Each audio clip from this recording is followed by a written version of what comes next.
আজকে আমরা এসেছি ইকো পার্কে। তো এখানে একটা সমস্যা আমরা দেখছিলাম যে ভিডিও করতে গিয়ে যেটা হয়, যে ভিডিও থেকে আমরা যখন দূরে চলে যাই সেক্ষেত্রে সাউন্ডের একটা প্রবলেম হয়। যেমন এখন আপনারা দেখুন, আমি দূরে চলে যাচ্ছি ভিডিও থেকে, যে সাউন্ডের প্রবলেমটা হয় সেটা হচ্ছে যখন দূরে চলে যাই তখন সাউন্ড আসে না, বা ওই ধরনের সমস্যা আমাদের ফেস করি। যারা নতুন নতুন কন্টেন্ট বানাতে চাইছেন বা বানাবেন ভাবছেন, তারা এই ট্রিকটা কাজে লাগাতে পারেন। আমার পকেটে দেখতে পাচ্ছেন একটা মোবাইল আছে, এই মোবাইলেই আর কি রেকর্ডিংটা হচ্ছে, আর ওখানে ক্যামেরা আমার শ্যুট হচ্ছে। তো এই শটটাই কীভাবে নিলাম আপনাকে বলছি আমি, ভিডিওর সাথে থাকুন, আমি দেখিয়ে দিচ্ছি এডিটের মাধ্যমে কীভাবে এইটা করতে হয়। আপনারা যে এডিটর ইউজ করেন সেই এডিটর ইউজ করবেন। আমি এখানে ইনশট ইউজ করছি।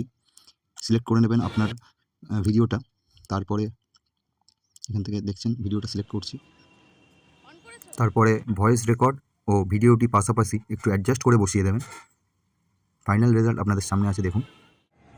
আজকে আমরা এসেছি ইকো পার্কে। তো এখানে একটা সমস্যা আমরা দেখছিলাম যে ভিডিও করতে গিয়ে যেটা হয়, যে ভিডিও থেকে আমরা